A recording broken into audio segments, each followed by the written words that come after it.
नमस्कार। आज के इस वीडियो में हम लोग हाफ ईयरली करंट अफेयर 2026 के टॉप 70 प्रश्नों को देखेंगे। आपको बता दें, यहाँ पे आपका जनवरी 2026 से लेकर जून 2026 के प्रमुख नेशनल और इंटरनेशनल यानी राष्ट्रीय अंतर्राष्ट्रीय घटनाएं और परिघटनाएं हैं। सभी महत्वपूर्ण प्रश्न हैं, आप जरूर देखिए। एमसीक्यू में दिया गया है। तो चलिए अर्धवार्षिक करंट अफेयर को देखते हैं एक एक करके। आप देख रहे होंगे, पहला हमारा प्रश्न दिया गया है कि भारतीय विशिष्ट पहचान प्राधिकरण यानी उडई के नए मुख्य कार्यकारी अधिकारी यानी सीईओ के रूप में किसे नियुक्त किया गया है। तो आपका यहाँ पे 1 का आंसर बी होगा, सौरभ विजय। यहाँ पे राइट आंसर आपका बी हो जाएगा। सौरभ विजय को जो है से उडई का सीईओ नियुक्त किया गया है। सीईओ का फुल फॉर्म होता है चीफ एग्जीक्यूटिव ऑफिसर, हिंदी में बोलते हैं मुख्य कार्यकारी अधिकारी। उसी प्रकार से उडई का फुल फॉर्म होता है unique identification authority of India. ये मोस्ट इंपॉर्टेंट होगा, ये वाला आपको याद रखना है। इसका स्थापना 2016 में किया गया था। आधार कार्ड का रेगुलेशन नियंत्रण इन्हीं के अंतर्गत है। तो इन्हीं का सीईओ जो है सौरभ विजय को नियुक्त किया गया। हमारा नेक्स्ट प्रश्न है कि भारतीय विशिष्ट पहचान प्राधिकरण उडई की स्थापना किस तिथि को की गई थी। 2 का राइट आंसर आपका ए हो जाएगा, 12 जुलाई 2016 को। तो यहाँ पे आपका करेक्ट आंसर ए होगा। 12 जुलाई 2016 को भारतीय विशिष्ट पहचान प्राधिकरण की स्थापना किया गया था। इसका मेन पर्पस था आधार कार्ड को अच्छे से पूरे देश में संचालन करना। रक्षा अनुसंधान एवं विकास संगठन यानी डीआरडीओ के नए अध्यक्ष का अतिरिक्त प्रभार किसे सौंपा गया है। तो यहाँ अतिरिक्त का मतलब एडिशनल चार्ज बनाया गया है चेयरमैन या प्रेसिडेंट का डीआरडीओ में किसे। तो 3 का राइट आंसर सी होगा, राजेश कुमार सिंह। आप याद रखिएगा, डीआरडीओ का फुल फॉर्म होता है डिफेंस रिसर्च डेवलपमेंट ऑर्गेनाइजेशन। तो इसे आप डीआरडीओ का फुल फॉर्म याद रखिए। और दूसरा आप याद रखिए कि डीआरडीओ का स्थापना 1958 में हुआ था 1 जनवरी को। और इसी दिन जो है से हुआ था नासा का भी स्थापना, इसी ईयर 1958 को। तो इस प्रकार से इसलिए हम लोग 1 जनवरी को डीआरडीओ का स्थापना दिवस हर साल मनाते हैं। चलिए देखते हैं इसका हेडक्वार्टर कहाँ है। न्यू दिल्ली में। ये इक्विपमेंट टूल्स मशीन वगैरह बनाता है और ये टेक्नोलॉजी से संबंधित है। न्यू दिल्ली में है, मोस्ट इंपॉर्टेंट है, ये सेना के लिए काम करता है। रक्षा अनुसंधान एवं विकास संगठन यानी डीआरडीओ का आधिकारिक आदर्श वाक्य क्या है। यानी defence research and development organisation का आदर्श वाक्य यानी मोटो वगैरह पूछा जा रहा है आपसे। 4 का आंसर सी हो जाएगा, बालेस्य मूलम विज्ञानम। तो यहाँ पे आपका जो है सी करेक्ट होगा 4 का। तो आप इसे जो है याद रखिएगा। अब हमारा देखिए नेक्स्ट प्रश्न आपसे पूछा जा रहा है कि राष्ट्रीय पिछड़ा वर्ग आयोग, इसको बोलते हैं एनसीबीसी के नए अध्यक्ष के रूप में किसे पदभार ग्रहण किया। तो इस प्रकार से 5 का आंसर आपका ये होगा, साध्वी निरंजन ज्योति। एनसीबीसी का फुल फॉर्म होता है national commission for backward classes. इसे जो है से 102वां संविधान संशोधन के तहत भारत के संविधान में संवैधानिक प्रावधान दिया गया इसे। इस प्रकार से यहाँ पे आप देख सकते हैं, इसका भी हेडक्वार्टर मुख्यालय आपसे पूछा जाएगा तो न्यू दिल्ली हो जाएगा। राष्ट्रीय पिछड़ा वर्ग आयोग यानी national commission for backward classes को किस संविधान संशोधन अधिनियम द्वारा संवैधानिक दर्जा प्रदान किया गया। तो 6 का यहाँ पे आपका राइट आंसर हो जाएगा बी, 102वां संविधान संशोधन के तहत संवैधानिक दर्जा दिया गया एनसीबीसी को। इसी प्रकार से संवैधानिक संशोधन के पश्चात राष्ट्रीय पिछड़ा वर्ग आयोग यानी एनसीबीसी को भारतीय संविधान के किस अनुच्छेद में शामिल किया गया। तो 7 का आंसर आपका सी हो जाएगा, 338 आर्टिकल 338 का सब क्लॉज बी। आप ये वाला याद रखिए, ये मोस्ट आपके लिए होगा। क्यों? क्योंकि 338 बी में ही जो है से एनसीबीसी का जो है से भारत के संविधान में इसे शामिल किया गया इस अनुच्छेद के तहत। इसी प्रकार से नेक्स्ट क्वेश्चन है हमारा, क्वेश्चन नंबर यहाँ पे 8 है कि भारत पेट्रोलियम कॉरपोरेशन लिमिटेड जिसे बीपीसीएल कहते हैं के नए अध्यक्ष और प्रबंध निदेशक सीएमडी कौन बने। तो ये वाला भी मोस्ट इंपॉर्टेंट होगा। आपका यहाँ पे राइट आंसर क्या हो जाएगा 8 का, तो बी हो जाएगा संजय खन्ना। तो संजय खन्ना का नाम आप याद रखिए। भारत पेट्रोलियम कॉरपोरेशन लिमिटेड इसका फुल फॉर्म होगा। सीएमडी का आप जानते हैं, मोस्ट इंपॉर्टेंट होगा, मैनेजिंग डायरेक्टर होता है। इस प्रकार से आप देखिए। चलिए नेक्स्ट हम लोग देख लेते हैं क्वेश्चन नंबर 9 कि Bharat petroleum corporation limited BPCL की स्थापना किस वर्ष की गई थी। Bharat petroleum corporation of India limited या फिर आप लिमिटेड भी बोल सकते हैं, इसका जो स्थापना किया गया था वो 1976 में किया गया था, 1976 में। तो यहाँ पे आपका राइट आंसर क्या हो जाएगा, ए होगा 24 जनवरी 1976। इसी प्रकार से नेक्स्ट क्वेश्चन हम लोग देख लेते हैं। क्वेश्चन नंबर 10 है कि वर्ष 2026 में किस भारतीय प्रधानमंत्री को नॉर्वे का सर्वोच्च नागरिक सम्मान grand cross of the royal Norwegian order से सम्मानित किया गया। इस तो यहाँ पे आपका 10 का राइट आंसर भी होगा नरेंद्र मोदी। और ऐसा अवार्ड पाने वाले ये भारत के प्रथम प्रधानमंत्री बने हैं। तो 2026 में जब ये यूरोप के यात्रा में थे कई सारे देशों पे, तो नॉर्वे भी गए थे। तो नॉर्वे का आप जानते हैं कि प्रेस फ्रीडम इंडेक्स में नॉर्वे नंबर 1 है पूरे वर्ल्ड में और भारत 157 रैंक पर है। ये बहुत ज़्यादा चर्चा और विवादित रहा था, मोस्ट इंपॉर्टेंट होगा। तो भारतीय प्रधानमंत्री नरेंद्र मोदी को नॉर्वे का सर्वोच्च नागरिक सम्मान grand cross of the order यानी कि of the royal Norwegian order से सम्मानित किया गया।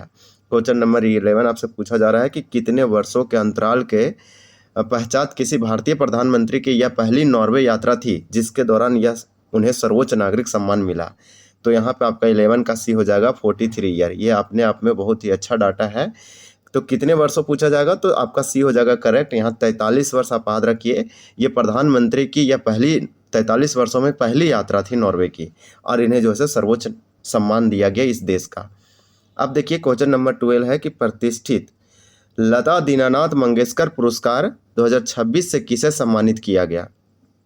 तो 12 का आपका आंसर भी होगा कैलाश सत्यार्थी।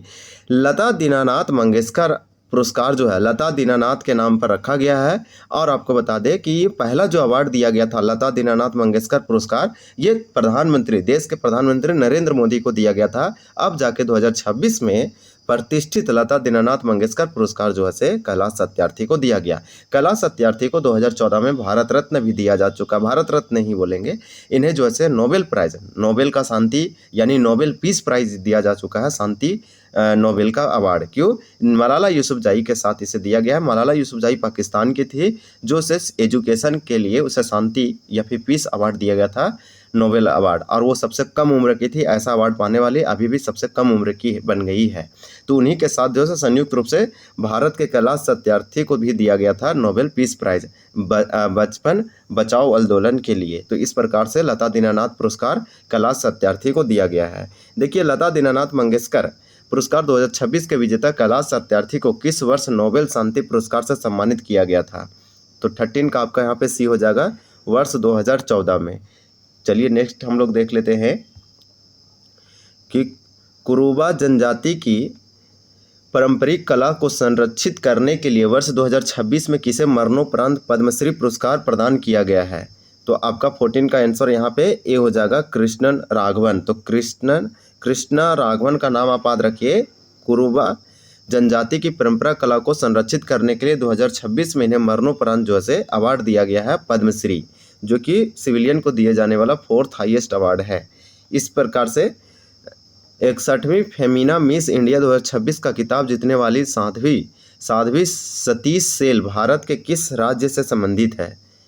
आपका 15 का आंसर बी हो जाएगा गोवा। तो आप याद रखिएगा गोवा से ये है, यह आपका जो है मोस्ट इंपॉर्टेंट होगा। ये 61वीं फेमिना मिस इंडिया 2026 का खिताब जीतने वाली साध्वी सतीश सेल, इनका नाम आप याद रखिएगा। ये गोवा से का जो है संबंध है। गोवा का कैपिटल पणजी होगा आपका, ये आपको याद रखना है। अब देखिए हम लोग क्वेश्चन नंबर 16 देख लेते हैं। तो यहाँ आपसे पूछा जा रहा है क्वेश्चन नंबर 16 में कि 61वीं फेमिना मिस इंडिया 2026 प्रतियोगिता का भव्य आयोजन उड़ीसा के किस शहर में किया गया था। तो 16 का राइट आंसर आपका सी होगा भुवनेश्वर।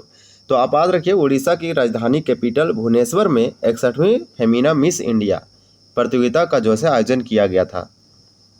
क्वेश्चन नंबर 17 है कि प्रथम विली रिसर्च हीरोज पुरस्कार 2025 प्राप्त करने वाले पहले भारतीय चिकित्सक पेशेवर कौन बने हैं।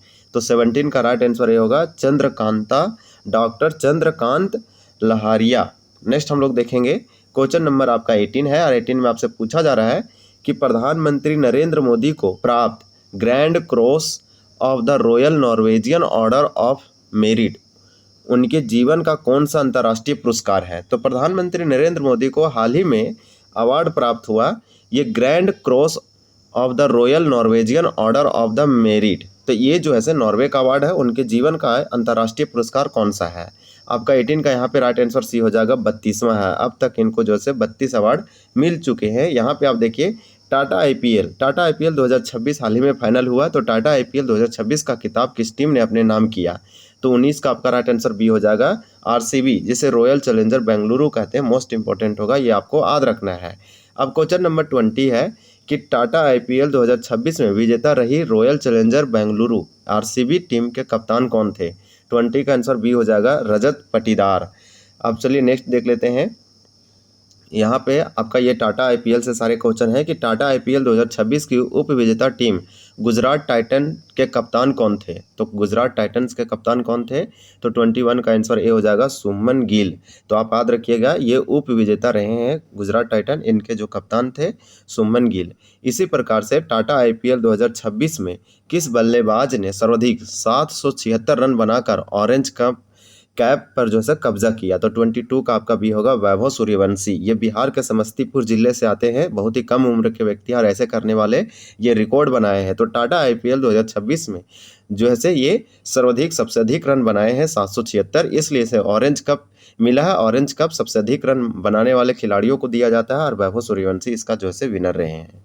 इसके बाद आपका जो है 23 है कि टाटा आईपीएल 2026 में कुल 29 विकेट चटकाकर किस गेंदबाज ने पर्पल कैप हासिल की है?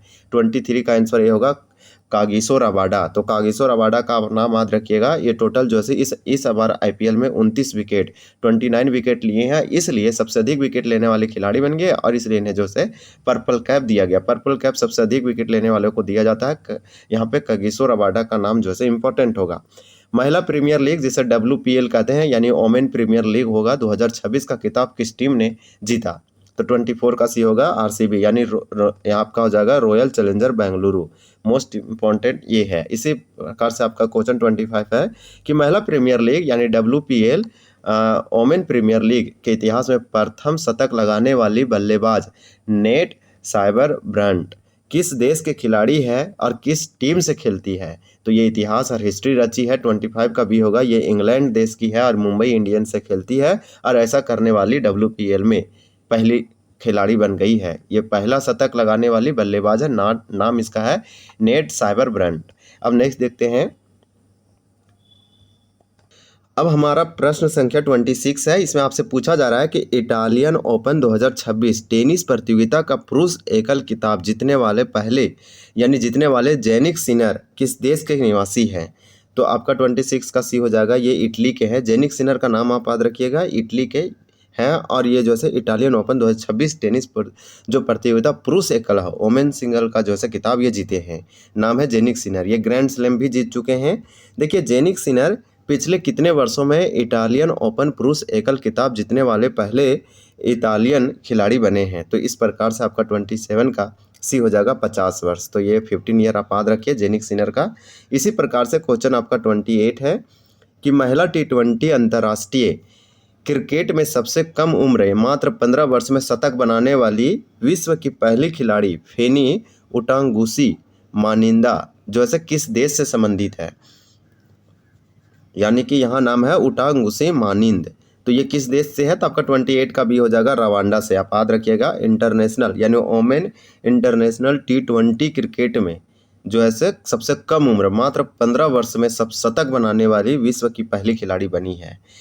इस प्रकार से प्रश्न संख्या 29 है कि बैंकॉक में आयोजित वर्ल्ड पैरा आर्चरी तीरंदाजी सीरीज 2026 में किस देश ने कुल 16 पदक जीतकर पदक तालिका में शीर्ष स्थान प्राप्त किया? तो आपका यहाँ पे 29 का राइट आंसर क्या हो जाएगा? तो 29 का आपका बी हो जाएगा भारत। तो ये वाला भी आप याद रखिएगा, भारत से संबंधित है। इसी प्रकार से वर्ल्ड पैरा आर्चरी सीरीज 2026 में भारत ने कुल 16 पदक जीते। इन पदकों का सही वर्गीकरण क्या है? तो आपका बी हो जाएगा 7। इसमें 7 जो है आपका गोल्ड है, 5 जो है आपका सिल्वर है और आपका जो है 4 इसमें ब्रॉन्ज है। तो इस प्रकार से आप यहाँ पे देख पाएँ कि टोटल 16 पदक है, इसमें से आपका जो है पदक को डिवाइड किया गया है। अब हम लोग नेक्स्ट देख लेते हैं। देखिए प्रश्न आपसे क्या पूछा जा रहा है कि वर्ष 2027 में आयोजित होने वाले कॉमनवेल्थ यूथ गेम यानी राष्ट्रमंडल युवा खेल के 8वें संस्करण की मेजबानी पहली बार कौन सा देश करेगा? तो आपका 2027 में ये आयोजित होगा। यहाँ पे 31 का राइट आंसर आपका क्या हो जाएगा? ये होगा माल्टा। ये माल्टा पहली बार आयोजित करेगा। क्वेश्चन नंबर 32 है कि सबसे कम समय में विश्व के 7 महाद्वीपों की सबसे ऊंची ज्वालामुखी चोटियां यानी वोल्केनिक 7 समिट पर सफलतापूर्वक चढ़ाई करने वाले भारतीय पर्वतारोही कौन बने हैं? तो यहाँ पे आपका 32 का आंसर क्या हो जाएगा? बी हो जाएगा 32 का। यानी भोपती राजू अन्मेष वर्मा। तो आप यहाँ इनका नाम आप याद रखिए। इसी प्रकार से नेक्स्ट है कि हाल ही में IUCN रेड लिस्ट अपडेट के अनुसार अंटार्कटिका में बर्फ पिघलने के कारण किस पेंगुइन प्रजाति को निकट संकटग्रस्त यानी इंडेंजर्ड घोषित किया गया है। तो यहाँ पे आपका 33 का राइट आंसर बी हो जाएगा, एम्परर पेंगुइन। तो आप याद रखिए एम्परर पेंगुइन को जो से यहाँ पे इंडेंजर्ड स्पीसीज घोषित किया गया है। IUCN का international union for conservation of nature इसका फुल फॉर्म होगा। नेक्स्ट है देखिए कि देश का पहला मानव हाथी संघर्ष अनुसंधान केंद्र यानी human elephant conflict research centre देश का प्रथम और फर्स्ट है। तो मोस्ट इंपॉर्टेंट है किस राज्य सरकार द्वारा स्थापित किया जा रहा है। तो 34 का आपका सी होगा झारखंड। झारखंड का कैपिटल रांची है और ये बिहार से अलग होकर बनाया गया था। बिहार से अलग होकर बना था 2000 ईस्वी में 15 नवंबर को। आप ये याद रखिएगा। अब क्वेश्चन देखिए आपका 35 है कि झारखंड सरकार द्वारा देश का पहला मानव हाथी संघर्ष अनुसंधान केंद्र किस वन्यजीव अभयारण्य या बाघ अभयारण्य में स्थापित किया गया है। तो आपका यहाँ पे 35 का आंसर बी हो जाएगा, पलामू बाघ अभयारण्य। इसे PTR कहते हैं, पलामू टाइगर रिजर्व, जो कि झारखंड के जिला में है, पलामू में यानी लातेहार जिला में है। इसी प्रकार से झारखंड सरकार के द्वारा देश का पहला मानव हाथी संघर्ष अनुसंधान केंद्र जो से किस वन्यजीव अभयारण्य में, वाइल्ड लाइफ सेंचुरी या बाघ अभयारण्य में, तो पलामू बाघ अभयारण्य मोस्ट इंपॉर्टेंट होगा। ये आप याद रखिएगा। और आपको बता दें ऐसा करने वाला पूरा देश का ये पहला स्टेट बना है। इसी प्रकार से देखिए क्वेश्चन नंबर 36 है कि विश्व बैंक यानी वर्ल्ड बैंक द्वारा वैश्विक जल सुरक्षा में सुधार के उद्देश्य से शुरू की गई नई पहल का नाम क्या है, जिसका लक्ष्य 2030 तक 1 अरब लोगों को लाभान्वित करना है। तो यहाँ पे आपका 36 का आंसर बी हो जाएगा, वाटर फॉरवर्ड पहल। तो इस प्रकार से वाटर फॉरवर्ड पहल हो जाएगा आपका इम्पॉर्टेंट। देखिए ICIMOD की नवीनतम रिपोर्ट के अनुसार वर्ष 1990 से लेकर 2020 के बीच हिंदू कुश हिमालय क्षेत्र में कितने प्रतिशत ग्लेशियर पूर्णतः नष्ट हो चुके हैं। तो यहाँ पे आपका 37 का आंसर सी होगा, 12% यानी कि 12% जो से ऑटोमेटिक ये खुद ब खुद नष्ट हो चुके हैं। इसी प्रकार से देखिए क्वेश्चन आपसे पूछा जा रहा है कि आक्रामक पौधे को इन्वेसिव स्पीसीज कहेंगे। ये त्वरित पहचान के लिए न्यूफाइट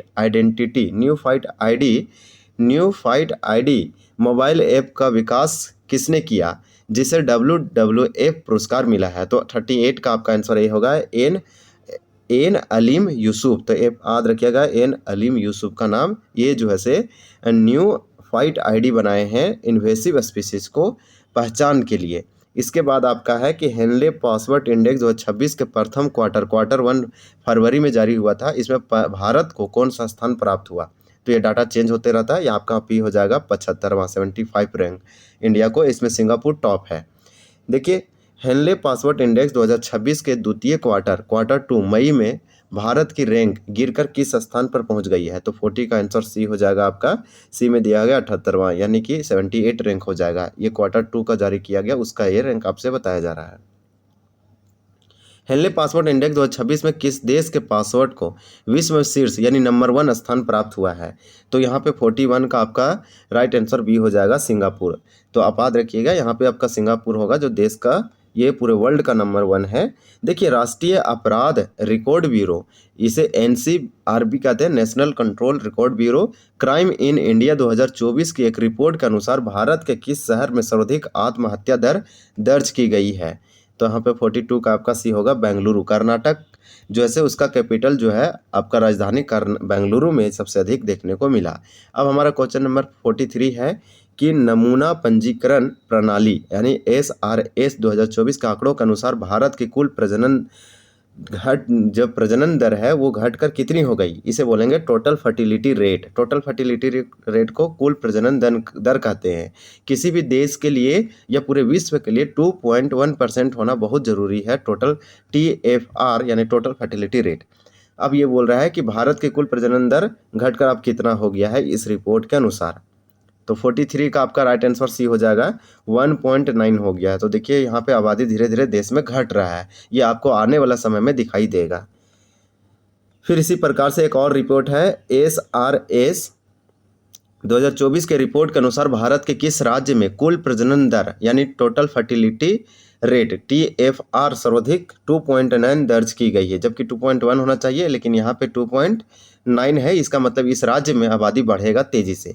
आपका 44 का राइट आंसर क्या होगा? बी होगा, बिहार। तो बिहार का जो फर्टिलिटी रेट है कितना है? 2.9 है, और यहाँ आबादी लगातार बढ़ रहा है। अभी भी आबादी जो है 2011 जनगणना के अनुसार 10 करोड़ है, और ये पूरे देश का तीसरा सबसे बड़ा राज्य है आबादी के मामले में। इस प्रकार से 45 हमारा क्या हो जाएगा? 45 में पूछा जा रहा है कि SRS 2024 रिपोर्ट के अनुसार भारत के किस केंद्र शासित प्रदेश राज्य में कुल प्रजनन दर यानी कि टोटल फर्टिलिटी रेट TFR सबसे कम 1.2 दर्ज की गई? तो 1.2 है, जो कि बहुत ही कम है। 45 का आपका राइट आंसर भी हो जाएगा, दिल्ली। अब हम लोग नेक्स्ट देखते हैं। प्रश्न आपसे पूछा जा रहा है कि विश्व व्यापार संगठन, जिसे WTO कहते हैं, WTO का फुल फॉर्म होता है वर्ल्ड ट्रेड ऑर्गेनाइजेशन, इसका स्थापना 1995 में किया गया था। जेनेवा स्विट्जरलैंड इसका हेडक्वार्टर है। कि वैश्विक निर्यात रैंकिंग 2025 में भारत के कौन सा स्थान जो है प्राप्त हुआ है, जिसमें भारत की हिस्सेदारी 1.70 है। अब चलिए यहाँ पे आपका राइट आंसर क्या हो जाएगा? 46 का, तो सी हो जाएगा 19वां। आप याद रखिएगा कि वैश्विक निर्यात रैंकिंग जो है ये WTO के द्वारा जारी किया जाता है, वर्ल्ड ट्रेड ऑर्गेनाइजेशन।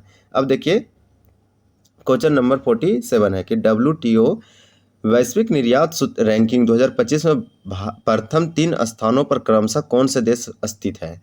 तो आपका 47 का बी हो जाएगा, यानी चीन है, USA है, जर्मनी है। तो चीन टॉप पे है, उसके बाद आपका USA है, उसके बाद जर्मनी है। नेक्स्ट प्रश्न पूछा जा रहा है कि द लैंसेट की मातृ मृत्यु संख्या 2023 रिपोर्ट के अनुसार वैश्विक स्तर पर मातृ मृत्यु के मामले में भारत किस स्थान पर है? तो इस मामले में भारत जो है आपका दूसरे स्थान पर है, सेकेंड रैंक पर है। आप ये ऐसे याद रखेंगे। इसी प्रकार से नेक्स्ट हम लोग देख लेते हैं। ये प्रश्न आपसे पूछा जा रहा है कि द लांसेट की मातृ मृत्यु रिपोर्ट के अनुसार विश्व में सर्वाधिक मातृ मृत्यु के मामले में प्रथम स्थान पर कौन सा देश है? 49 का आपका राइट आंसर भी होगा, नाइजीरिया। जबकि सेकेंड पूरे दुनिया में भारत है, और प्रथम आपका नाइजीरिया है। भारत का पहला स्पेस टेक यूनिकॉर्न बनने का गौरव किस स्टार्टअप कंपनी ने हासिल किया है? तो ये मोस्ट इंपॉर्टेंट होगा। आपका 50 का राइट आंसर सी हो जाएगा, स्काई रूट एरोस्पेस। हैदराबाद की एक कंपनी है, इंडिया का है, मोस्ट इंपॉर्टेंट होगा।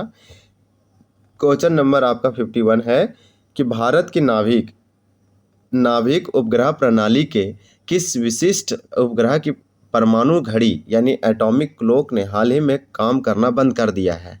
51 का आपका सी होगा, IRNSS-1F। तो यहाँ पे आप सी याद रखेंगे। फिर देखिए कि हाल ही में माइक्रोसॉफ्ट द्वारा लॉन्च किए गए 3 नए अत्याधुनिक AI मॉडल के समूह में कौन सा शामिल नहीं है?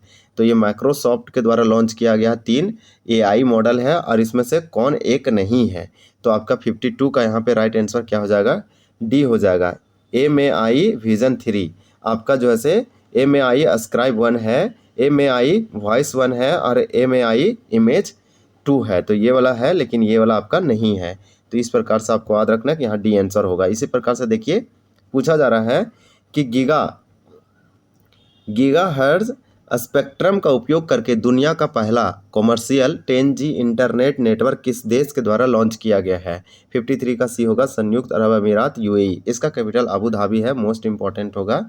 और ये दुनिया का जो है यहाँ पे आपसे बताया गया कि दुनिया का पहला कॉमर्शियल 10G इंटरनेट नेटवर्क किस देश के द्वारा लॉन्च किया गया? तो ये आपका UAE के द्वारा लॉन्च किया गया। फिर है नासा का फुल फॉर्म होता है नेशनल एरोनॉटिक्स स्पेस एडमिनिस्ट्रेशन। इस प्रकार से आपसे पूछा जा रहा है कि नासा द्वारा मंगल यात्रा को तीव्र करने और प्रणोदन प्रणाली को आधुनिक बनाने के लिए किस थ्रस्टर का सफल परीक्षण किया गया है? तो यहाँ पे आपका 54 का आंसर ये हो जाएगा, लिथियम फेड मैग्नेटोप्लाज्मा डायनेमिक थ्रस्टर। तो आप ये याद रखिए। इसी प्रकार से नेक्स्ट है कि भारत की पहली राष्ट्रीय नदी जोड़ो परियोजना के रूप में विकसित की जा रही केन बेतवा लिंक परियोजना के विस्थापन के विरोध में किस राज्य में चीता आंदोलन चलाया जा रहा है? तो चीता आंदोलन जो है केन बेतवा लिंक परियोजना के खिलाफ है, इसके विस्थापन के विरोध है। यहाँ पे आपका 55 का आंसर भी हो जाएगा, मध्य प्रदेश। मध्य प्रदेश का कैपिटल भोपाल है। मध्य प्रदेश में केन बेतवा लिंक का जो मूवमेंट हो रहा है। भारत की पहली स्वदेशी हाइड्रोजन पावर ट्रेन हरियाणा में किस रेल मार्ग पर लॉन्च की जाएगी, जिसका निर्माण ICF यानी इंटीग्रल कोच फैक्ट्री चेन्नई के द्वारा किया जा रहा है। तो आपका 56 का भी होगा जींद सोनीपत मार्ग, तो जींद सोनीपत मार्ग में किया जाएगा।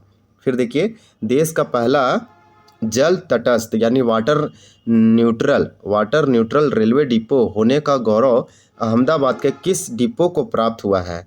तो आपका 57 का राइट आंसर सी होगा कांकरिया डिपो का। अब क्वेश्चन नंबर 58 है कि पूर्वोत्तर भारत यानी नॉर्थ ईस्ट इंडिया की पहली आपातकालीन लैंडिंग सुविधा नेशनल हाईवे 27 यानी NH27 पर असम के किस जिले में खोली गई है? तो आपका 58 का यहाँ पे आंसर सी होगा डिब्रूगढ़।